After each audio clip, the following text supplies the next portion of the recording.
asalaamaaleykum sama gaay yi waaw cheikh bi dellusi na de waaw di leen ziar yéen ñëpp nag fu ngeen toll ci àdduna bi all around the world comme ni ñu koy waxee globe bi lañu wër waaw Europe Asie Afrique Amérique fu ngeen mën a nekk ci suuf rek di sénégalais Khadim Gueye mu ngi leen di nuyu di leen ziar di leen respecté di leen fonk di leen fan maay seen fans numéro 1 sama gars yi parce que yéen ñuy soxal yéen suñ garab yéen lañ xam bu lu woon yéen ñun duñ doon dara moo tax dañoo wàccee suñ bopp woyeful suñ bopp disponible ci yéen ñëpp ku ñu soxla rek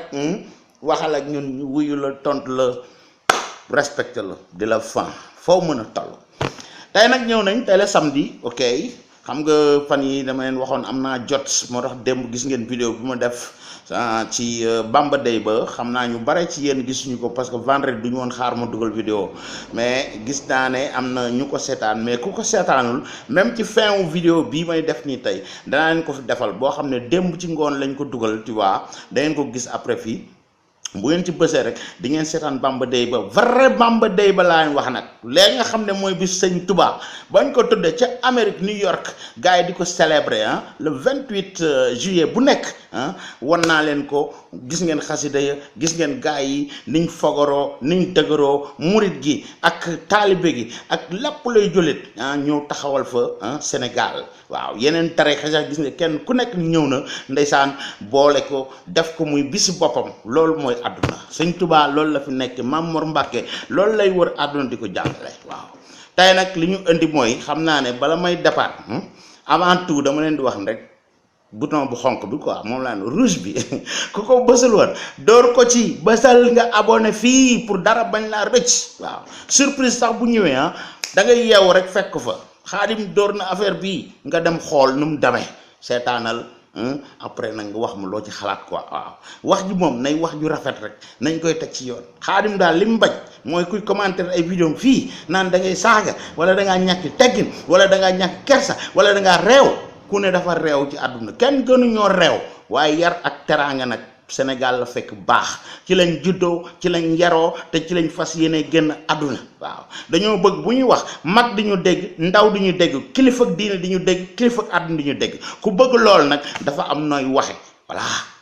da ngay wax joo xam ne ñii sax mën nañ caa bañ a d'accord waaye nag ñu mën a toog di la déglu au moins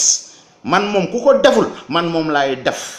dëgg ma tax a toog fii dëgg laay wax moo ma fi andi te fasuma yéene di fi wax leneen lu dul ak dëgg wala ma leen di won lenn loo xam du ak dëgg waaw li ma bala may départ nag li ma leen nar a woon tey lu garaaw la ñu bare daañ ma wax daañ na ma gouvernement mu ñoo lay fay daañ ma accuser lu ne waaye gaay yéen ñi koy xalaat yow ak yow gis nga réglé wu mu leen joxu leen ma lekk joxu leen ma naan joxuma leen ngeen lekk joxuma leen ngeen naan ku ci yaakaar na nga lii ma la war a won tey soo paree man du ma lekk wala du ma naan téyel njëg la nga ma doon jox pour ma lekk wala ma naan sinon nga seetaan ko ak yar su la neexul tu n'es pas obligé bu la neexee nga seetaan doyu la nga bàyyi vidéo bi bu ko seetaan waaw wala booy wax nga wax ci wax ju rafet soo ko mënul tu n'es pas obligé de faire tes commentaires ku ma fi wax saaga wala wax bu ñaaw 30 secondes ngay durer du ma yem ci effacer sa commentaire de signaler la YouTube lay def yaay demaat di binduwaat email numéro téléphone yooyu yëpp pour amaat account YouTube pour mën a commenter yeneen vidéo xëy na yeleen intéressé waaye bii moom du ngeen ko gisati chaîne bii du ngeen ko gisati parce que soxla moo fi ñu ñàkk teggin soxla moo fi ñàkk kersa soxla moo fi ay saaga kat ku ci am say saaga ku ci am sa lu ñaaw nga téye ko nga denc ko fii doo fi siiw de booy siiw du fii ku ko ci weddi dafal sa commentaire ñëwaatal 5 minutes après nga xool ndax da nga gis sa bopp da nga xaar nag signalation bay jóge ci YouTube di ñëw kon nag dama leen di ñaan bala may départ ku ko ci am bu la vidéo bi neexee nga seetaan ko bu la neexul bàyyi jàmm ne ñooy duma leen mere du ngeen ma mere waaw donc nañ téye affaire boobu jàpp ko def ko muy xéewal waaw di ndam ci yéen di ndam ci ñun je m'excuse téléphone da doon sonné nañ ma woo noonu affaire demee noonu dañuy bàyyi ba may live ñu may woo leen ma jàmm ngeen mi nga noonu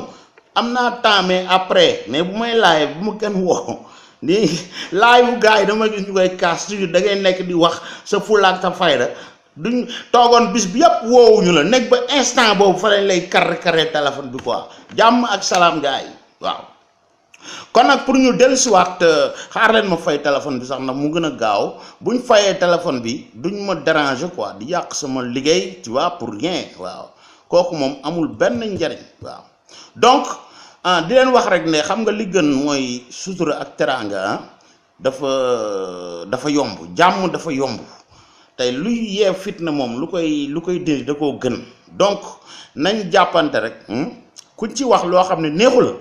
nga am patience nga muñ voilà fay nañ ko kenn du ma déranger après dinaa ko taal kuñ ci wax lu la intéressé wul muy man mii muy liveur bu mën a doon da ngay mel ne man boo demee di gis ne li neexuma je prends mes choses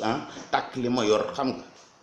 teg ko nele duma la déranger duma fa nekk di la saaga duma fa nekk di wax yu ñaaw waaw yoo xam ne ku am fayda tey live ku ñëw sa live di fa saaga yaa ko war a jël nga éliminer ko man loolu laay dund loolu laay dox fii kenn du fi siiw ak say saaga say commentaire ak say saaga fii zéro la fi 2 secondes lay durer YouTube daf koy bloqué sax bala ko gars yi gis man mii lañ koy yónnee en privé ma bloqué sa maam signalé sa maam ba pare dooga ñëw nag ñuy wax donc nga ne fa di bind 40 minutes boo pare benn seconde man maa koy effacer kenn ci followers yi du ko gis kon nag na leer voilà tey nag li ñu andi dañuy wax ci Sénégal di wax suñu réew bis bu na ngeen dégg fii liveur yeeg ku mën a doon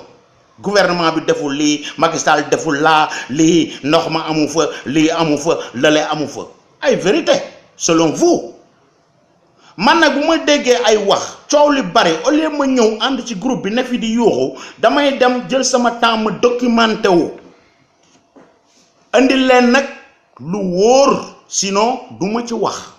lu may wax damay mën a ñëw tegal lay image nga gis ko tey dama fas yéene wax ci Macky Sall bi gars yi bañ a dégg ci gouvernement Sénégal bi gars yi bëgg a dégg ñim neex ak ñim naqari ñu mën ko seetaan ku ko ci mënta gis def nga sa campagne bopp yàq nga ko saaga nga ko def nga ko leen c'est ton problème c'est ton engagement mais ça va pas dire que ne jëmm ji moom day ànd ci yooyu jëmm ji day dem gëstu lii muy dégg lan moo cay vérité ak lan moo cay falsité bu ma gisee vérité man damay ñëw sama chaîne maa ko moom di fi publier lu ma neex te fasuma yéen di fi publier ay fen ay kàcc pour yàqal doomu aadama man César lim moom dama koy jël ma jox ko César waaw wax sa mbaaxu moroom du yàq dara ci sa mbaax man li may wax gars yi toujours mooy néewuma kenn bu mu critiquer Macky Sall néewuma kenn Macky Sall fi gën wala lenn campagne lu ma Macky Sall tey campagne mu ko ëllëg dama ne moom laay votel ça veut pas dire moom laay campagne yii ma leen di won nag tey dina jox motivation motivant plus bu tax ma ne man moom laay votel yéen nag yéen a moom seeni vote kum neex bu ko votel damal nga votel opposition ba ak ku la neex mais nit ki bu defee lu baax suul jëf dafa baaxul da ngay gis lu baax la nga di ko wax di wax lu bon la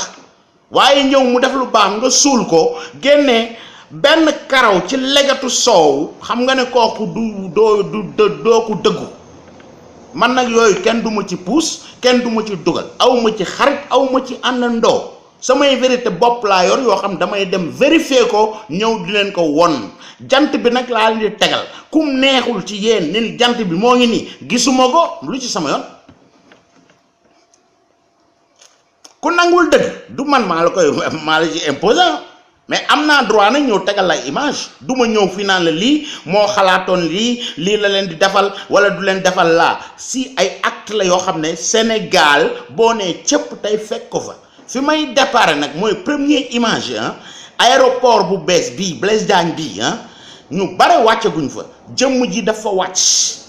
3 mois y a de cela 3 mois fa laa wàcc jóge fa jaar Thiès dem Ndar ba may jógee Ndar ñëw Thiès aéroport balaa dem ci laa jëlaat avion bu ñëwaat toog fii di wax ak yéen kon lu ma leen di wax lu ma gis la aéroport boobu Abdoulaye Wade moo ko projeté moo ko xalaat moo ko def ba am fu mu fay yam mandaam jeex yéen ñii di ko yuuxul tey yéen ñii di xas Macky Sall yéen a fexe woon ba Ablaye Wade moomu daanu ba àggalewul aéroport boobu Macky Sall ma doon doomam mu formé ko comme ni ma leen koy waxee 6 ak 9 ba mooy loolu Macky Sall moo ñëw àggale aéroport boobu ba tey man ma wàcc fa yow nga mën fa wàcc liñ ciy dégg nag tey bu naay see ñu ne Ablaye Wade la lu fa am ci problème ñu ne non aéroport Macky Sall bi da ngeen ma wax nag ban côté ngeen féete gars yi Ablaye Wade dafa am projet bu nice def ko réaliser ko Léopold Sédar Senghor dafa yàggoon trop ca temps yu yàgg la nga ñëw indi aéroport bu moderne bu ngeen fa demee xaw ñu bari ci yéen gisaguñ ko man gis naa ko kenn nettaliw ma ko maa fa wàcc yéegaat fa avion ñëwaat fii Europe ok donc affaire bu ndaw laa indi woon ci aéroport bi rek nga xam ne nit ki César la nga xam moo ko moom di ko jox léegi Ablaye Wade moo ko xalaatoon def ko Macky Sall ñëw àggale ko mu neex leen ak mu naqari leen moo tax ngeen gis mu inauguré ko bu fa Ablaye Wade nekkoon mooy dem def inauguration ba kon nag xool leen rapidement tuuti ci aéroport bi may doog a ñëw ci yeneen nag infrastructure yi nga xam ne si aéroport boobu ak yeneen ak yeneen ak yeneen waaw tey da ngeen jommi de gars yi xool leen fii taf ay seconde la après ñu ñëw ma dóor leen deuxième part bi jaajëf. Le symbole du dynamisme de l'économie sénégalaise se trouve juste derrière moi. Il s'agit de l'aéroport international Blaise Diagne. Il a nécessité un investissement de 400 milliards de francs CFA avec une capacité de traitement de 3 millions de passagers par an.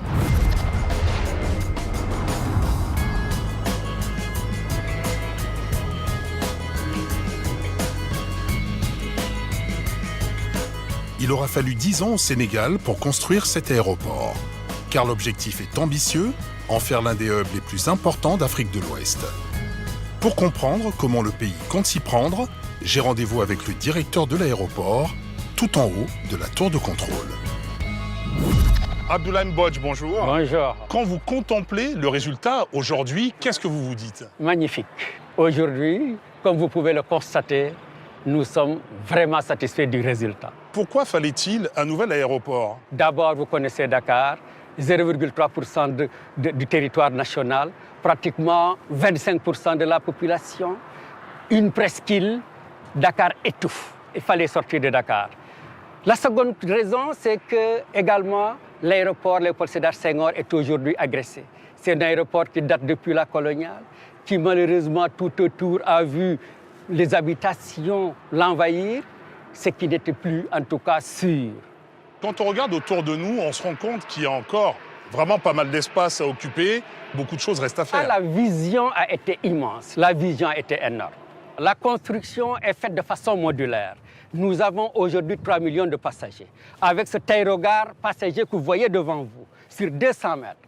Mais à gauche de cet aérogare, vous avez la possibilité encore de construire un autre aérogare de 3 millions de passagers. Et à droite également, exactement la même chose. Le concept est identique, 3 millions de passagers additionnels. Ce qui signifie que de ce côté ouest, effectivement, avec cette piste, ce taxiway parallèle, nous pouvons aller jusqu'à 10 millions de passagers. Et nous sommes ici dans le hall des départs. Et comme vous le voyez, un plafond avec une architecture très originale et très jolie. On veut avoir un aéroport aux standards internationaux. Donc ce que les gens retrouvent généralement dans les grands aéroports, les mêmes fonctionnalités, les mêmes facilités. Et puis surtout, c'est l'image d'un pays. Donc il faut absolument que quand on arrive, on ait une bonne image et quand on repart, on garde un bon souvenir. Donc c'est pour ça qu'il est très beau notre aéroport. Agence de voyage, restauration, les concepteurs ont mis le paquet sur les services pour les passagers.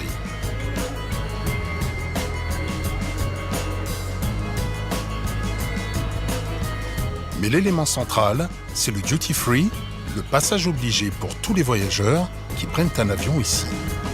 La zone du duty free, un emplacement qui a une importance dans le cadre de la stratégie. Les commerces dans les aéroports sont des choses très importantes. À Dakar aussi, on a une offre, comme on peut voir en Europe ou partout dans le monde. Les euros ou les francs qui sont dépensés ici contribuent à l'équilibre économique de l'aéroport, tout simplement. Plus les gens vont dépenser dans les commerces, plus l'aéroport et ses partenaires vont avoir bien sûr des dividendes, et ça permettra de maintenir des tarifs pour les compagnies aériennes tout à fait raisonnables. Voilà, c'est une répartition en fin de compte, c'est une espèce de partage de la rentabilité globale qui permet d'avoir une situation concurrentielle économique avec les compagnies aériennes par rapport aux autres aéroports. Et ça répond aussi, j'imagine, à un devoir de modernité. Un aéroport digne de ce nom doit pouvoir proposer des produits tels qu'on les trouve dans les autres aéroports internationaux. Il y a plusieurs dizaines de milliers d'articles qui sont représentés ici. Bon, les articles que nous rencontrons un peu partout dans le monde, en parfum, en alcool, en tabac, en cosmétiques, mais aussi des produits locaux. Là, nous venons de passer devant des produits sénégalais, le jus de bissap, mais aussi des produits typiques de la région, du pays, et voire même de l'art, parce que l'art sénégalais est un art qui est assez renommé.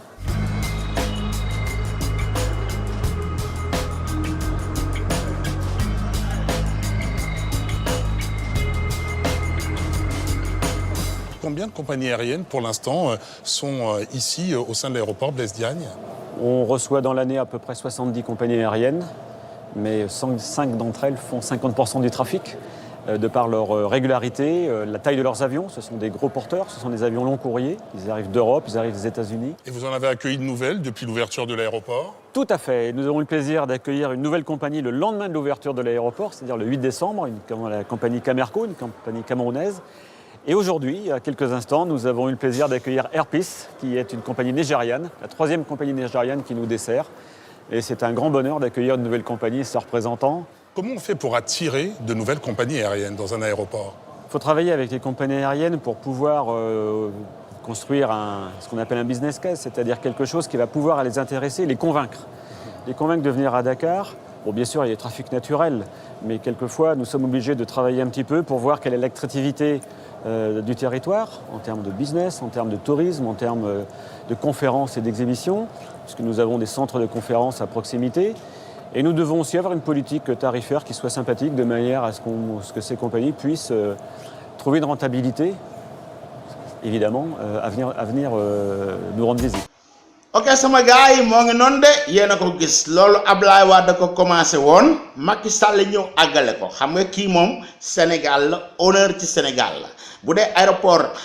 képp ku jëm ci Afrique ci aéroport Dakar ngay jaar boo wàccee ci aéroport boo xam ne aéroport européen yi amul benn boo xam moo ko ci dàq amul ci gënuñu ko nekk luxe gënuñu ko moderne. ok kooku Ablaye Wade moo ko commencé woon ba ngeen ko fi jëlee yéen ñi koy yuuxul tey Macky Sall ñëw àggale ko ñu pare ca Macky Sall mu dóoral leen beneen infrastructure boo xam dóor na ko waaw mbër yi dañoo amoon ay problème gis ngeen stade yi ñuy dem di bëre ji te avant ñuy àgg fenn dañoo war a xam ne bëre suñu sport national la yéen ñi nekk Amérique da ngeen di xool yàlla football américain basket ba ma nga fa daan ñaata milliards la ñuy investir foofu ñaata xaalis la milliers yooyu ñu créé football américain bi ak yooyu yëpp parce que réew day am ay infrastructure sport bi dañ leen am fu ñu leen war a taxawoo c'est inutile ñu bari ñëw naa ma noo xaalis bu mu def ci fii da ko waroon def fee kooku seen xalaat la mais kooku luy doxal réew waaw réew lu koy doxal te avant ngeen di gis yi yëpp dama bëgg mu leer ci seen nopp yi que ne lee moomu ko ndeyam moomu ko baayam moomu ko alalu askan bi ngeen di wax moom la ñuy pasare moom la jël créer affaire yi pour askan bi ñun ñëpp ñu moom ko ëllëg du fa nekk arène nationale boobu ma leen di bëgg a won nii muy arène bi nga xam ne si au lieu mbër yi dem ci stade yi di fa bëre ji ñuy lal ay suuf di def ñu wutal leen seen arène mbër yi dañ ko koo jooy président nag da ngay ñëw jooy ko li nga xam ne soxla nga ko catégorie bu mu mën a doon mu mën la ca taxaw jàppale te yéen nag ngeen bëgg a yàq suul jëf tax ngeen bëgg a bañ a gis loolu xam nga gaay xool leen arène nationale bi inauguration bi moo ngi nii di remercier RTS ci image yi nga xam ne si moom laa jël muy seen ay image monté ko fi xool leen fi arène nationale bii nga xam ne Macky Sall dem na créé na ko inauguré na ko mu neex leen ak mu naqari leen tey ko lëkk ñu ñëwaat après xool deuxième bi.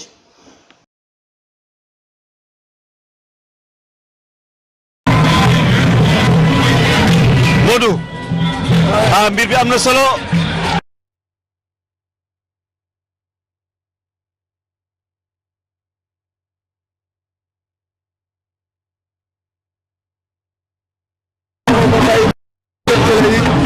alhamdulilah daal di xam nga ñaax mbëri ñu yor tamit ñu xam ko gën ko fonk xam ne ñu yàggoon di ko yàlla demal nañ ko tey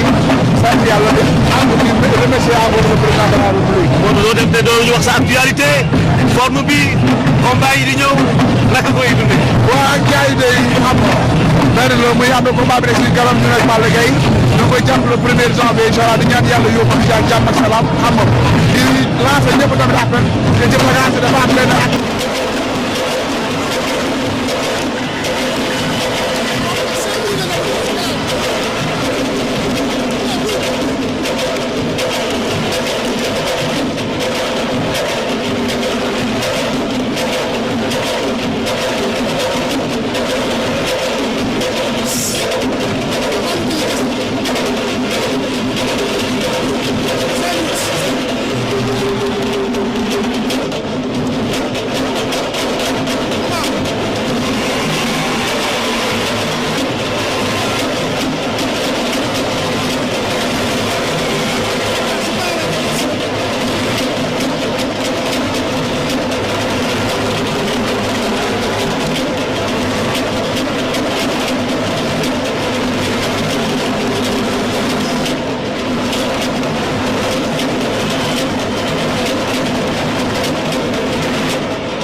président Senghor bëggoon lii président Abdou Diouf bëggoon lii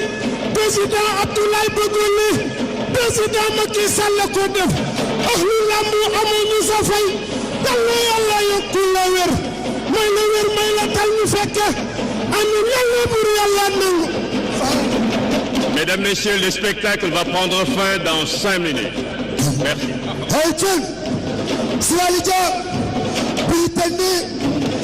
Macky Sall, you love China. China, I love China.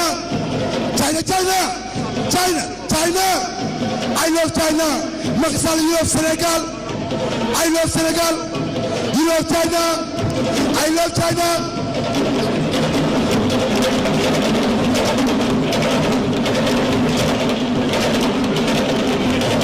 You love China. I love China. China, China. Macky Sall, yàlla na ngay maam. You love China. You like China. You like China. Macky Sall,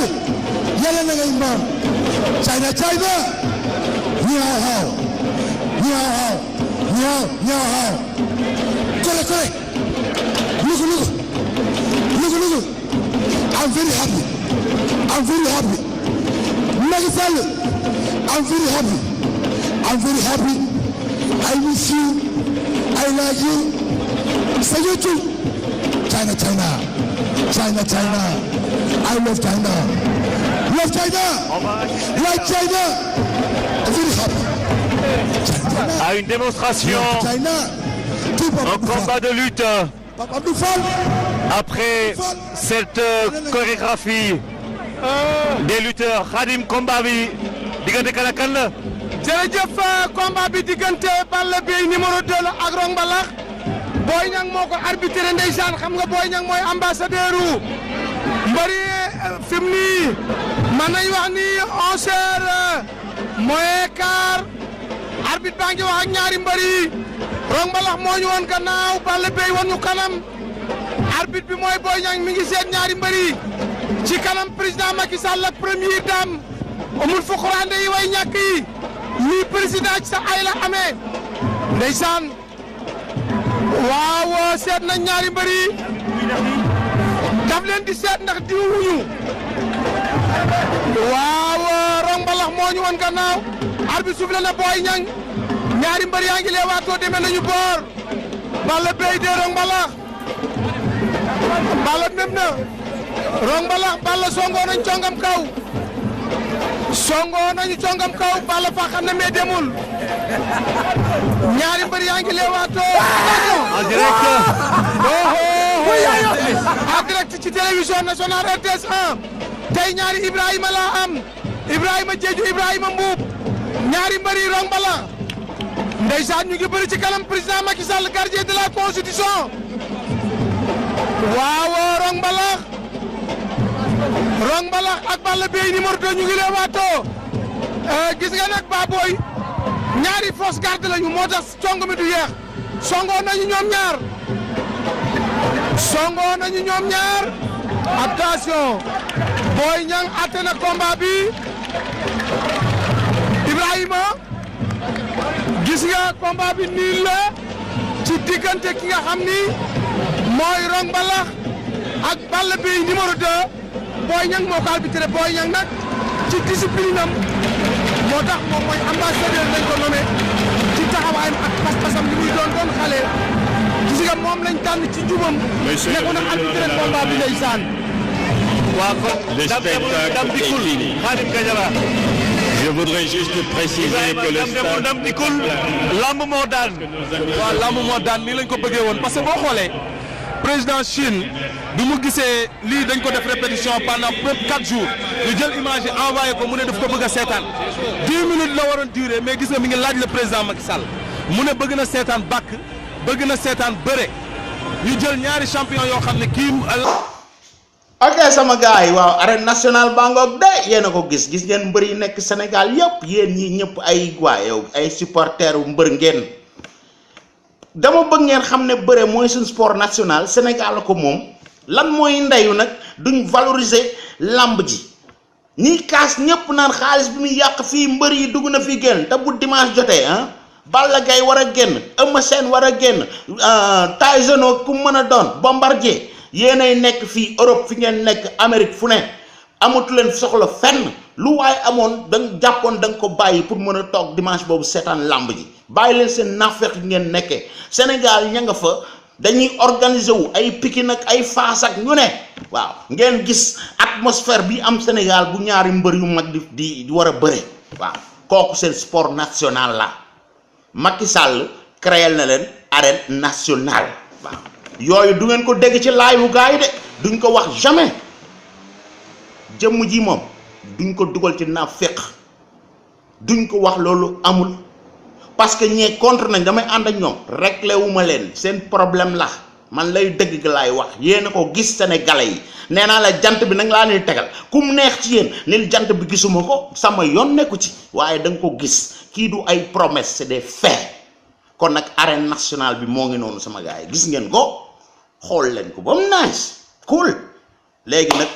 ñu ñëwaat nag ci beneen affaire boo xam Macky Sall taxawal na ko muy toujours ci sport bi muy basketteurs yi Dakar Arena sama gars yi pare na tey la lan tey la samedi bu ma juumul mercredi mooy 8 ci la koy inauguré gisagu leen ko woon parce que gars yi duñ leen ko wax jamais yooyu yëpp mi ngi am ci Sénégal boo nee cëpp mën a dem visiter ko bala ngay dem di ko visiter rek ma jox la image yi fii nga seetaat ko waaw di remercier toujours télévision yi nga xam ne ñoom ñooy dem di jël image yooyu ñun ñu mën di ci liggéey aussi ci image yooyu di leen ko won parce que yii duñu leen ko won jamais ci live bi du ngeen ko gis te gars yi dañuy ñëw di yàq dara rek dañuy fexe ba boo bëggee dégg lii sax ñu am luñ dugal sa nopp bi pour nga bañ ko gis Xaadim moo leen koy won bu leen neexee ne leen Macky Sall la may fay réglé wu ma leen faale wu ma leen seen xalaat ngeen di wax may wax sama xalaat te lii nag réalité la bu leen neexee nag daf leen commentaire bu leen neex seen ay live wax leen lu leen neex mais dëgg gi du ngeen ko dédee les images parlent sénégalais yi duñ ay dof xool leen arène bu bees bi Dakar Arena le 8 la ko Macky Sall war a dem inauguré muy basket muy saalu basket boo xam benn la ci Afrique ba mu daj te xool leen yooyu lan lay jur tournoi basket yi ñuy def Amérique bi ngeen nekk la plupart ñi may seetaan Amérique lañ nekk xool leen salle de basket yi ñaata milliards la ñuy dépenser ci basket bi ñaata milliards la basket bi di génnee parce que il faut nga tegal leen nag ay milliers yoo xam ne milliers yu juste la doo dem ci salle yu dee yu tekkiwul dara ay baraag naan dañ fay organiser ay tournois de basket yu am importance mais yii bu amee basketteur américain yi ñëpp daa ñëw ngeen leen di gis ci salle bi xool leen ko image yi pare na ok balaa ñu koy inaugurer le 8 la Macky Sall war ko inaugurer moo ko taxawal ok xool leen Dakar Arena moo ngi nii xool leen lu rafeti nii ci biir ak ci biti lii ma nga Ndakaaru Njaay Macky Sall moo ko fa def xool leen ko après ñu dellusiwaat dooraat beneen jeexagul de waaw.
sama gars yi voilà moo ngi noonu de waaw man moom dëgg bu ñëwee ba di ko wax dama cay kontaan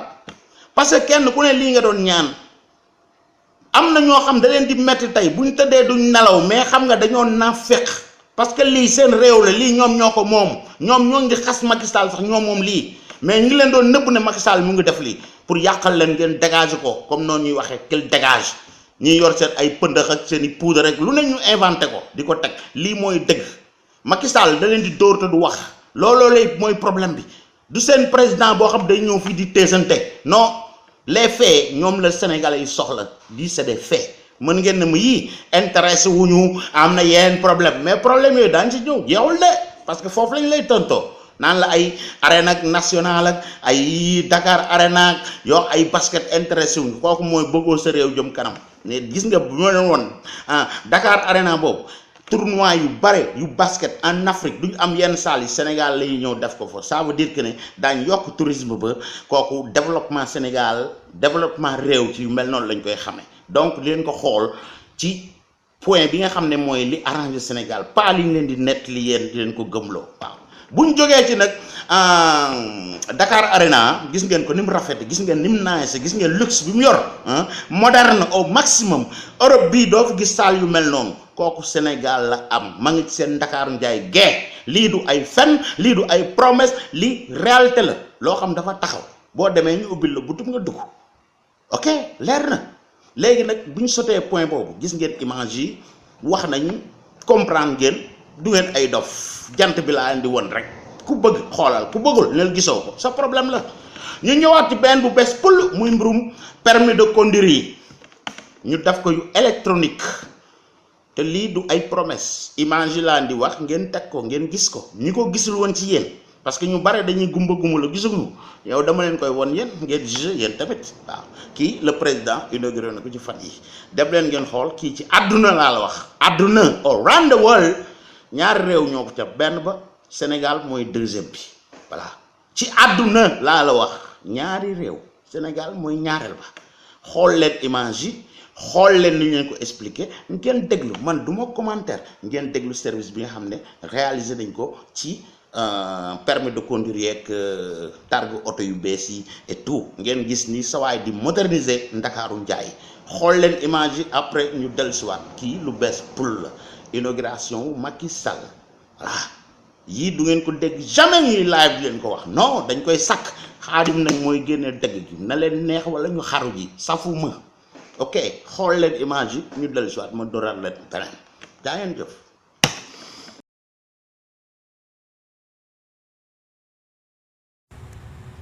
L'importance de l'événement vaut le déplacement du président de la République ici à la direction des transports routiers. Permis de conduire, carte grise, agrément et licence vont changer de typologie. Dans le bureau d'enrôlement, le président de la République lance le processus. Reçu par l'agent attitré, le chef de l'État donne les informations en vue de l'obtention d'un permis de conduire numérisé. Le président Macky Sall passe ensuite à la caisse avant de se rendre au bureau de production muni de son récépissé. Vous le gardez parce que vous en aurez besoin dans 5 minutes. L'enrôlement est délocalisé dans chaque région. L'ordre de production arrive ici. On les produit et après on les livre à chaque site d'enrôlement. C'est ici que le permis est personnalisé graphiquement et électroniquement par ces installations modernes. L'ensemble des titres qui vont être remplacés, permis de conduire, carte grise, autorisation de transport, transport privé voyageur. Donc les 8 titres sont en carte à puce. Ça vous fait une carte infalsifiable parce que les fraudeurs ne peuvent pas acquérir cette technologie-là. Cette technologie, Gemalto, vous êtes le 2e pays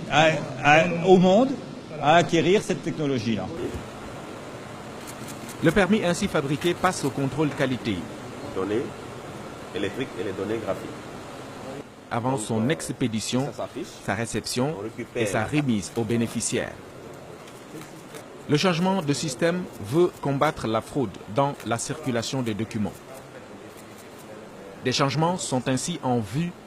au niveau des plaques d'immatriculation. L'innovation, c'est que la plaque elle est sécurisée et elle est unique avec un numéro de code barre unique qui ne sera pas falsifiable. La concession va se charger de donner des plaques vierges à tous les poseurs de plaques avec qui on a signé maintenant des conventions qui vont se charger de l'embossage et la pose des plaques. Elles sont payées à ce niveau-là, elles sont rémunérées à ce niveau-là. Et donc, l'innovation aussi, c'est le code région qui change, qui sera là. Et maintenant, il y a un code département. Dakar, 01, c'est Plateau, 02, c'est Pikine, ainsi de suite. Dans toutes les régions, ce sera pareil. Et ça, c'est les plaques, c'est par département maintenant. C'est un système de numérotation qui va durer 100 ans. D'ici 100 ans, on ne changera pas de système de numérisation. Dans le sillage du lancement, le président Macky Sall a remis les clés de 70 gros porteurs aux opérateurs et 70 taxis bio pour assurer la desserte de l'aéroport international Blaise Diagne. Le président Macky Sall matérialise ainsi son programme de renouvellement du parc automobile. waaw sama gars yi mu ngi noonu de waaw gis ngeen ko waaw donc ku fa yoroon ay permis yoo xam ne ay faux permis la ay permis takkale yooyu ñu defar Sénégal nga xam boo génnee sa 50 000 ñu génnee ko jox la ko doo def examen doo def dara génn ci mbedd yi réel fu ne nga dóor fa oto bi rey nit ñi ci zéro kii réglé na affaire boobu gis ngeen ko moderne dégg ngeen service bi dégg ngeen nasaraan ku ko ci déggul tamit laajte lan la ñuy wax fii ñu tekkil la ko nga dégg la ñuy wax waaw yéen a gisal seen bopp. kii jant bi la ba tey kum neex nga xool kum naqari neel gisuma jant bi kenn mënu ci dara waaye dëgg gi moom jëmm ji moom la leen di génneel leen ko won man du ma ñëw fii di inventé wala may sos li am ca Sénégal ngeen mën koo vérifier mën koo gis moom laa leen di won donc am na critique yoo xam man du ma ko déglu man lii laa gëm réalité ku naa fekk nag ñëwal fii nga def sa live wala nga wax di gëmloo nit ñi loo xam ne amul kii Macky Sall da koo def te ñëwul fii pat la def waaw lii leen di dóor nee la kii dóor moo mën kuy saaga na leer waaw bañ pour li may tëje nag parce que affaire yi bari na mais ci vidéo bi élément yi ma leen woon damay ñëw nag ci mujj bi fa lañ koy tëjee te buñ ma mayul jàmm ma génne yeneen teg ko fii ngeen gën a dagg seen i tànk rek waaw yéen ñu contre waaw bu ngeen koy wàccee man sama yoon nekku ci élection la démocratie moo am Sénégal yéege ay carte vote ñooy wàccee nit ñooy fal nit ginnaaw yàlla voilà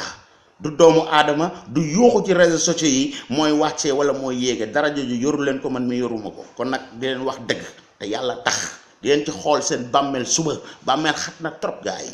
bàyyi leen yi ngeen nekk tey wax dëgg nit ki suul jëf amul njariñ wax sa mbaaxu morom du yàq dara ci sa mbaax waaw loolu man du ngeen ko dindi ci man ku neex nag sa yoon yaa ko moom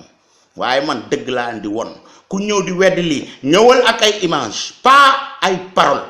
image laa leen won ñëw leen ngeen weddi ko ak ay image na leer ok léegi nag bu mujj bi xam naa ne bu ma ne arène nationale bi su ma ne Dakar Arena su ma waxee aéroport ba su ma waxee permis de conduire lan lañ may tontu dama leen di anticiper ndox amul Ndakaaru njaay ay ndox moo ñu saf population bi ndox la soxla amuñu ndox muñ naan amuñu lii yii muy def xaalis bi pasare fee mënoon na ko def ci ndox mi sama gaay am ngeen problème bu sëri waaw looloo tax ma denc ko ba ci fin bi leen ko won parce que xam naa loolu foofu ngeen jëm tontu baa ngi nii xool leen lan moo waral Ndakaaru njaay temps yi amu leen ndox lii ma leen di won moo ko waral liggéey bi ñuy liggéey waaw ndar na xëyul sotti yenn téwo yu màggat yooyu leen abi 666 doon wax ne leen depuis temps colonial ñoo fa nekkoon ñoo ngi koy remplacer pour ñu dindi ay téwo yu màggat yoo xam ne xomaag nañ ba ndox ma baaxatul il faut ñu am temps nag tëj robinet yi pour mën ci def téwo yu bees yooyu liggéey bi moo ngi nii ay ñi leen neel ay citerne ñuy def ay saafaraak ndox mi lii dañ ko téye pour def ci ay garab ak ay sëriñ bu jóge Kaolack ak ces conneries là ku ñëw toog fi leen ko wax bu ngeen koy gëm yéenay dof yi lii mooy réalité bi wax ji du sori xool leen ngeen déglu fii chantier bi fu mu toll projet bi nan lañ koy defee te ma nga nee ngeen gis gars yi ñoo ngi liggéey waaw ñaari vidéo lay doon bu njëkk bi da ngeen gis projet bi et tout deuxième bi ki nga xam ne moo géré hydraulique à Dakar dina leen wax di leen jox temps bi kañ lañ koy ubbi ngeen am ndox mu ngeen soxla muy ak ci Ndakaaru fu nekk ba ñii di wax daañu ne pat kee nee naa la du saaga day dóor kii dóor moo mën kuy saaga xool leen vidéo bi lii moo tax Ndakaaru Njaay amul leen ndox temps yi parce que liggéey yi il faut ñu tëj robinet yi pour mën ko def lii ñu leen di wax du dëgg du yoon ay nafeq lañ ay kàccikat lañ waaw ñoo seeni saafara ci ay sitar rek yu kenn xamul ces bêtises là bu leen ko déglu lii mooy raaj xool leen ko après ma ñëw tàggoog yéen jërë ngeen jëf day këllu.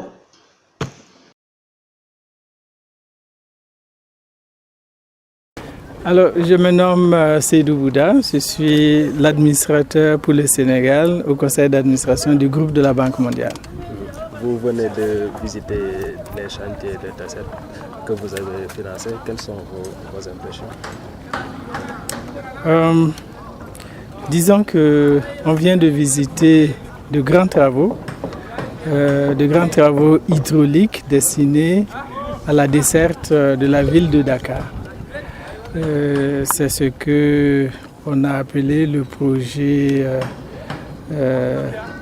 d'approvisionnement en eau potable en milieu urbain. C'est un financement d'environ 100 millions de dollars US en deux tranches, une première tranche de 70 millions et une deuxième tranche de 30 millions. C'est un grand projet structurant qui va permettre à la Société nationale des eaux du Sénégal de faire face aux tensions au niveau de la disponibilité de la ressource en eau pour les populations urbaines de Dakar, en attendant la mise en œuvre d'un projet plus grand qui va couvrir les besoins de la ville à l'horizon 2030. Donc, vous avez visité avec nous les principales réalisations. C'est tout simplement de grands travaux structurants et à forte valeur ajoutée, que ce soit au plan économique, au plan social. C'est vraiment un projet très très utile pour la ville de Dakar et ses populations. Nous nous réjouissons que la banque soit associée à ce projet ambitieux du gouvernement du Sénégal visant à assurer la disponibilité constante de l'eau aux populations urbaines. Par rapport au niveau d'exécution des travaux, est-ce que vous êtes satisfait de l'état d'avancement? Alors, nous sommes entretenus avec les responsables des chantiers. Ils sont tous optimistes que les travaux seront livrés à temps et que dans le courant du mois d'août, l'eau résultant de toutes ces opérations sera disponible dans le réseau urbain de Dakar. Donc ça nous rassure que toutes les tensions seront évitées du fait de la bonne tenue des entreprises contractantes sur les différents chantiers. Comme vous voyez, il y a plusieurs corps d'État. Il y a ceux qui posent les tuyaux, il y a ceux qui construisent les réservoirs, il y a ceux qui font les forages. Mais la coordination d'ensemble assurée par la Société nationale des eaux et la coordination du projet est bien efficace et on espère que tout le monde sera rendu à temps pour qu'il n'y ait pas de déconvenues particulières. Est-ce que vous avez des exigences par rapport à la production de qualité de l'eau? La Société nationale des eaux du Sénégal est une entreprise, une vieille entreprise qui travaille selon les standards internationaux.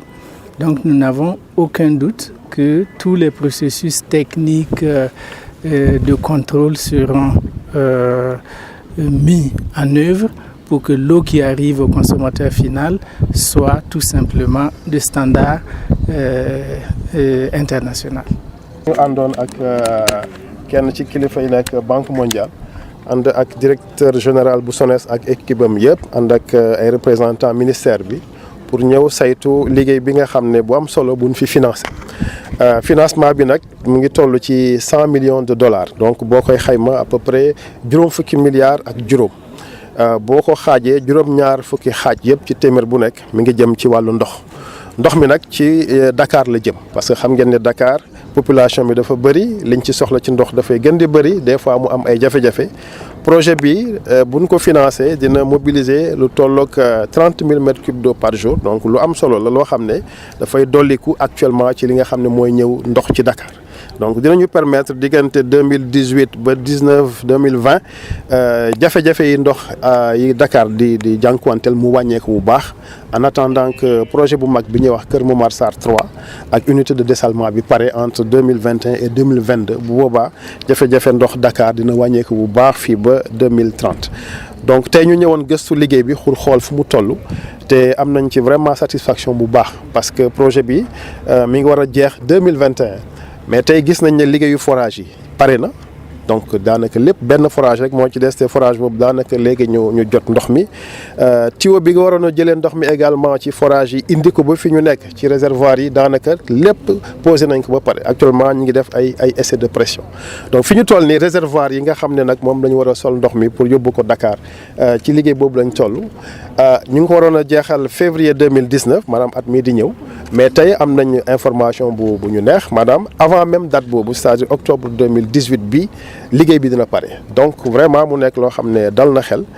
fii ak août septembre maximum ndox mi ñuy jëlee Tassette dinañ ko pomper yóbbu ko mu dolleeku ci actuellement production Dakar donc loolu vraiment dina soulager bu baax population yi donc te anam bi ndox bi di ñëwee ci ñoom dina gën a yomb. daa ngeen jëf sama gars yi waaw bii nag moom xam nga vidéo ndox mi dama leen waxoon ñaar la séddale ko première part bi du gis ngeen ko mooy boobu gis ngeen chantier bi gis ngeen fi mu toll tuyau yi dañ ko war a changer ndar xëyul sotti sa kër sax ba nga dëkk bu ñu waroon am tuyau bu fa yàqu dañuy tëj robinet ba pour mën la changer tuyau ba kon nag gis ngeen loolu deuxième part bi nag moo ngi ñëw nii te xam nga ñan laa koy may spécialement ñi nga xam ne ñu ngi préparer à travers Mati 3 Pommes naan dañuy préparer opération dem rooti pale ba lu ngeen di rooti bu ngeen xoolee lii du ngeen rooteeti sama gars yi toog leen ngeen xool ki nga xam ne moo yor ndox ma Ndakaaru directeur ba mu ngi wax ak yéen dañ leen jox rendez-vous kon ngeen toog xaar ko te xam ne ndar xëyul sotti ay tuyau ya fa nekkoon depuis temps colonial ya Macky Sall changé na ko mi ngi koy dindi mi ngi koy teg projet bi moo ngi nii jant bi laa leen wan de xool leen sama gars yi ngeen xool Mati 3 Pommes ak ay falsité am ak ay gars yi koy jàppale di des vauriens la ay Ousmane Ba ñooñu taxaw naan leen ay Macky Sall citerne yi daf ci def ay saafara kii ñëw naan la ay 1 million marche jël leen loolu téye gars yi dégg leen ngeen déglu directeur loo wax dooral ma gars yi kañ la ndox mi pare ñu xam ko Sénégal du matinée nga nit ñi dañ leen war di xamal réseaux sociaux yi loolu mooy suñu liggéey da ngeen di xam ne yéen a ngi fi waaye Khadim Gueye moo ngi fii seen kàcc yi seen fen yi seen manipulation yi ngeen def ci peuple bi di leen gëmloo yooyu am na ñoo xam ne dañ leen wax luy dëgg di leen ko won ma ne image laa leen di won du ma toog fii di kàcc wala may sóob di nar amul gars yi xool leen lii lañ leen wax wan nañ leen ndox ma maa ko tey def ko exprès pour mujj service bi parce que xamoon naa foofu la ñuy dëgg di fa accuser Macky Sall jërëjëf continuel di dil dóor te bul saaga noonu la gars yi déglu leen directeur bi. Il était de 54 000 m3 il y a à peu près un mois de cela. Nous avons pu à ce jour injecter à peu près 27 000 m3 dans le réseau. Donc il nous reste encore 27 000 m3 à combler, mais que nous comblerons d'ici la fin du mois de septembre. Mais je pense qu'avec l'apport de Bayer que le Premier ministre a lancé le mardi dernier, avec le ministre de l'Hydraulique et de l'Assainissement, je pense que déjà plusieurs quartiers de Dakar, dont Rufisque, seront impactés et que maintenant que le surplus qui devait aller à Rufisque sera réorienté vers Dakar. Et je pense que nettement les populations vont sentir mieux. Le retour à la normale est étagé, c'est plusieurs étapes. Il faut pas oublier que nous venons de loin et que nous sommes en train de rattraper un gap d'investissement qui aurait dû être fait depuis longtemps. C'est avec l'avènement du président Macky Sall qui a investi 500 milliards de francs CFA dans le sous-secteur de l'hydraulique urbaine, avec l'usine de dessalement d'eau de mer que nous connaissons à 137 milliards, avec la KMS3 avec 274 milliards de francs CFA, plus maintenant le programme d'urgence de Dakar PS où on a investi plus de 100 milliards. Donc c'est au bas mot 500 milliards de francs CFA que le président Macky Sall a injecté dans le sous-secteur de l'hydraulique urbaine. Donc toutes ces activités-là sont en train en fait, le résultat sont en train d'impacter. Aujourd'hui, c'est Bayakh, mais demain, ce sera Tasset, à la fin septembre. Vers la fin octobre, ce sera Tchedem qui va arriver. Et bien sûr, vers décembre, il y a des forages que nous avons fait le long de la conduite du lac de Guerre qui vont amener 20 000 m3. Donc, tout compte fait, vers fin septembre, normalement, début octobre, on devrait combler le gap. Merci. Wa sama gaay mu ngi ni dafa na leer na de jant bi di len fatali ko toujours jant bi kuko bëgg gis xolal kuko bëggul neel gisumako li Macky Sall la koy liggéey bi ngeen di yoxu ci réseaux sociaux yi mbalalalal saytaane ko ku nekk ci aduna liggéey baangi ni yeen wax leen ma kan la ci kërëm commencé ñuy defar brique mu xey dem teud ci nek ba non il faut nga am fo nek en attendant ñu tabax kër gi mais bu paré nga dugg ci étage bu teud waaw say nek nga meubler ko tok fa bu neex la li moy li am chantier baangi non yeen ngoy gis wax nañ leen kañ ngeen di am ndox mi donc katch yi ñu leen di katché ñi contre ay Macky Sall ak di yuuxu di wax lo xam ñi ñoy ñi bañ Sénégal waaw ki wax nañ leen bëggul Sénégal mi ngi defal li Sénégal te pourtant tiwo yoyu chantier bi Macky Sall maximum deuxième mandat la fa am su ko rombé dana dem fu ko neex ci aduna wala mu ne fu ne mais yoyu sénégalais ya ko mom yow mi may sétane ya ko mom yak sa njabot ci Dakar ak ci Sénégal yéena ko mom dañuy waxante deug te yalla tax te bayyi nafiq bayyi seytaane waaw lu doon wax lu dul deug du yag parce que tôt ou tard vérité dañ ñew tagal lako man nak li moma andi ci réseaux sociaux yi gaay ne fi di farfarlo fi la and ak anduma fe hein damay bax ki bu defé lu bax ma sul ko dana fexé ba tak fa ay gatch gëmlo ko nit ñi det yeen ñi sétane du ngeen ay dof bu ñëwé ci vidéo di leen wax nañ leen di tagal ay vidéo di leen won ay image waaw fen ñu leen di fenal nañ leen ko firndel mais pas ci ay waxi kessé waaw ndar xeyul soti brique par brique waaw ki mi ngi liggéeyam mu neex leen ak mu naxari leen yi ma leen wax yéena ko mom bu fa Macky Sall nekkul subaat da ngeen ko fa fekk Ablaye Wade mo commencé won aéroport bobu Ablaye Wade bu fa nekkul tamit dans l'histoire il va rester dans l'histoire parce que yi mom moko fa créer ta Ablaye Wade momu taxaw na fi bu ngeen ko dégluwul wut leen ci YouTube da ngeen ko gis Ablaye Wade néna ba Macky Sall nekké premier ministre ci la idée yi mu yoron hein infrastructure yi nga xamné xalaaton nako bi fa Macky Sall nekké ci la koy dogo réaliser koku Ablaye Wade moko wax moko yar waaw dana wutek lol len Baba Aïdara di wax nan len bo dagone Idrissa Seck sans dag ben dagama gën Macky Sall juger len tontu baangi ni gis ngeen ko waaw Idrissa Seck nekkon na fa premier ministre hein chef de cabinet Ablaye Wade ne leen ma lii la fa réaliser kooku nag bu ñëwee ne moo taxaw di réaliser yenn affaire yi xam nga war ngeen a du ngeen ay dof xam ngeen nu mu demee waaw amoon na moyen def ko wala mu obligé Ablaye Wade bu def ko mais defu ko day nekk ba tey mu ñëw naan leen mooy politicien wu bees bi du ngeen ay dof bàyyi leen ko ak ay laayam na ñëw si fu ngeen taxaw di fa def ay kër bàyyi leen ko mu dóor ay laayam ñu ko dàq jàng alxuraan ñoo fa nekk Baba Aïdara tu es de Saint-Louis, je suis de Saint-Louis. Daru nga juddo, daru la yaro. Daru sama kër fama yaro man ak seen kër danaka ben la. On se connaît pas nous deux. Mais ñoo bok suñu daru de gañ. Ta xam nga ne doomu ndar né lu mu tuti tuti xam na nu ñuy jullé. Doomu ndar lu mu tuti tuti xam na luy teranga. Koku Youssou Ndour daf ko way. Fofu la ni taggo nak gaay leen wax ngeen bindu ci chaîne bi taxawal ko ta xam ne affaire yamul fi de. Buñ nekké fi di katch yeren ma ñew tégalat leen ko fi. Man ay image la ñew tégal leen ko. Duma ñew fi di bla bla bla bla bla bla bla bla bla. Macky Sall li Macky Sall la de non ki day door te du saga. Fatiku leen ne wolof neena. Hein? Ki door mo mën kuy saga. Bindu leen ci Khadim Gueye TV ku ko xamulon bouton bi dafa xonk nga bëss ko bo amé sab xarit sa mbokk au lieu nga koy wax Khadim Gueye li Khadim Gueye la ne ko demal bo démé ba gis benn vidéo ci bu ñam def bëssal ci bouton ba nga abonné ci chaîne bi leen taggu nak ba ci fan yi jërë ngeen jëf jaar na leen di leen gëna fonk waaw deug rek mo jëk te moy mucc wassalam